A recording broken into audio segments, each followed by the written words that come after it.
Baik, selamat pagi Pak. Perkenalkan, nama saya Vincenzius Hanitiluma, NIM 17030303066, Prodi Sosiologi kelas B reguler pagi.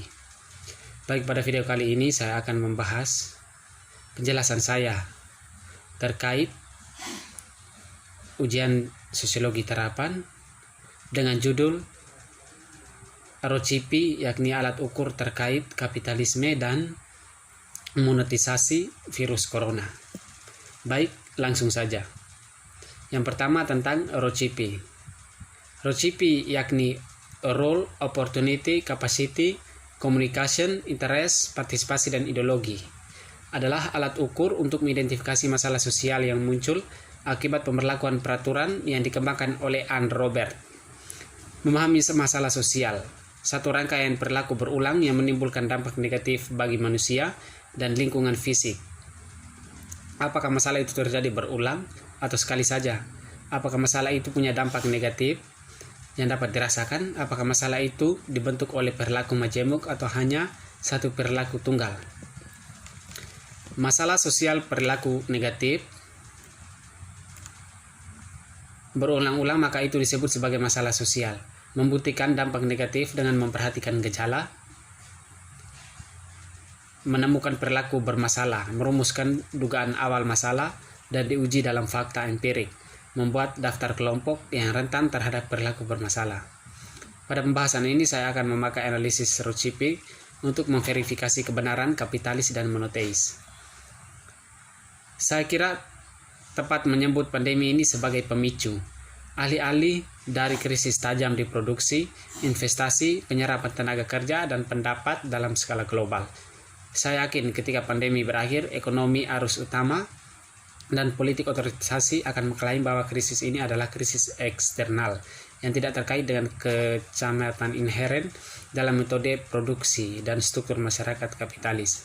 Ini adalah pendapat umum. Dan sekali lagi, ekonomi arus utama menghindari untuk menjelaskan mengapa kapitalisme mengalami krisis yang terus-menerus berulang dalam produksi dan investasi. Krisis-krisis ini telah terjadi setidaknya setiap 8-10 tahun sejak kapitalisme menjadi mode produksi dan relasi sosial yang dominan secara global. Krisis kapitalisme yang belakangan resains besar adalah yang terdalam, di mana nyaris setiap ekonomi negara kapitalis mengalami kontraksi hingga 18 bulan. Monetisasi adalah proses mengubah apapun menjadi alat pembayaran yang sah. Ini adalah cara halus berbicara tentang bagaimana kamu dapat memahami sesuatu yang dikomunikasikan kini, konten yang merujuk atau gambar penampilan COVID-19, serta mematuhi pedoman konten yang cocok untuk pengiklanan dan pendomanan komunitas memenuhi syarat untuk monetisasi. Berikut adalah beberapa contoh terkait COVID-19 yang tidak mematuhi kebijakan, terus menampilkan ikon terbatas atau tanpa iklan di konten tersebut. Rekaman yang meresahkan.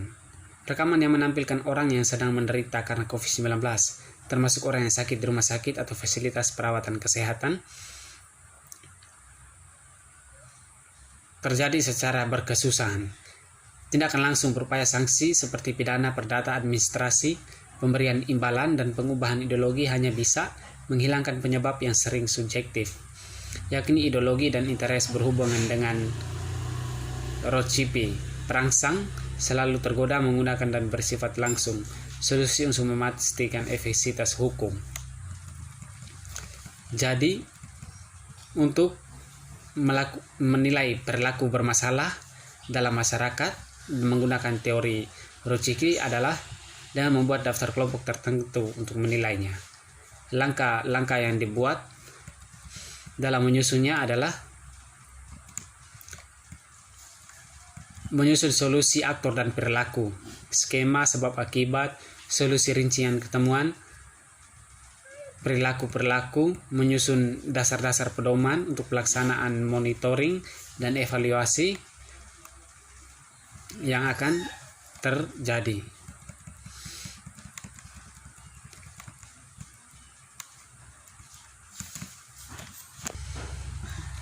Ekspektasi setelah 2019 tertahan lebih lalu karena beberapa faktor khusus. Pertama, injeksi kredit yang besar ke dalam sistem perbankan dan pengurangan tajam sistem suku bunga bank-bank sentral. Kedua, probabilitas yang rendah. Perusahaan-perusahaan yang tidak menginginkan investasi dan teknologi baru, melainkan berusaha menyimpan dan memperluas tenaganya sebagai buruh murah dengan gig ekonomi, kontrak kerja tanpa batas waktu, dan pekerjaan temporer, dan waktu ini semua menentukan upah, namun berdampak pada profilitas yang tidak mengalami kesejahteraan. Ketiga, peminjaman bunga murah atau modal dialihkan untuk meningkatkan harga saham. Perusahaan-perusahaan besar seperti Amazon atau Apple yang membuat cadangan kasnya dan menerbitkan utang untuk membeli kembali saham mereka sendiri, hingga mengarah pada bom pasar, saham, dan obligasi. Belum pernah terjadi perbedaan setebal itu sebelumnya antara dunia fantasi, pasar, dan lain-lain. Profit korporasi global mengalami stagflasi, investasi profikasi mengalami kontradiksi. Perdagangan internasional jatuh, demikian ekonomi dan sebenarnya menjadi runtuh dan berkurang pada era COVID-19. Inilah masalah kapitalisme yang terjadi, yang membuat negara dan berbagai belahan perekonomian di dunia mengalami penurunan, sehingga terjadi kasus kesenjangan dan kontroversi antar masyarakat dalam pemerintahan, urusan pemerintahan, otoritas antar pemerintah dan masyarakat. Beberapa orang menyalahkan virus sebagai penyebab krisis, alih-alih menyalahkan sistem dan berjanji bahwa setelah pandemi berakhir, kita akan melihat pemulihan ekonomi. Beberapa orang berpendapat bahwa seperti peristiwa angsa hitam atau UNCLOS, meminjam kalimat terkenal dari Donald Roosevelt, yang disadari ternyata ada juga orang-orang tertentu yang mengkambing hitamkan dan membuat COVID-19 lalu menyebarkannya kepada masyarakat dengan tujuan kapitalisme. Namun terlepas dari kenyataan bahwa ekonomi dunia sudah menuju pada jurang krisis yang kuat, bukan karena kapitalisme melainkan karena COVID-19 itu sendiri. Kapitalisme sebenarnya sungguh tidak ada. Dorongan agrikultur internasional dalam skala global tanpa memedulikan lingkungan dan alam telah mendekatkan manusia pada binatang-binatang liar.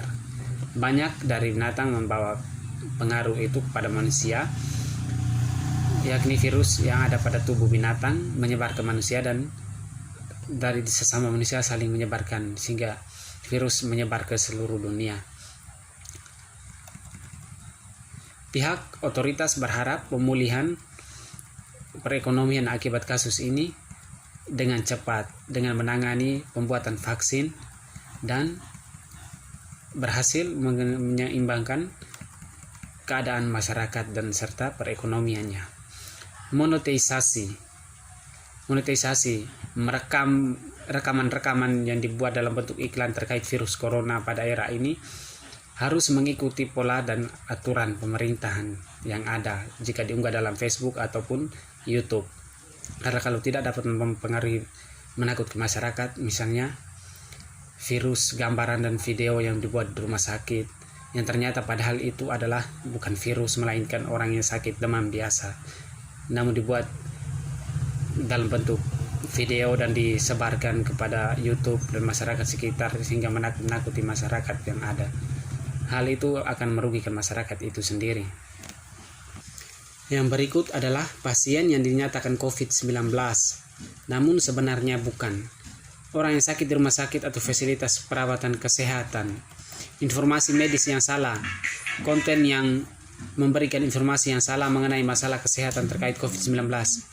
Hal ini mengacu konten yang mendorong tes atau pemeriksaan non-medis untuk COVID-19 atau klaim palsu, tidak berdasarkan mengenai penyebab virus tersebut, mempromosikan proses pengobatan atau penyembuhan yang berbahaya, menjelaskan asal penyebaran COVID-19 yang bertentangan dengan konsensus ilmiah.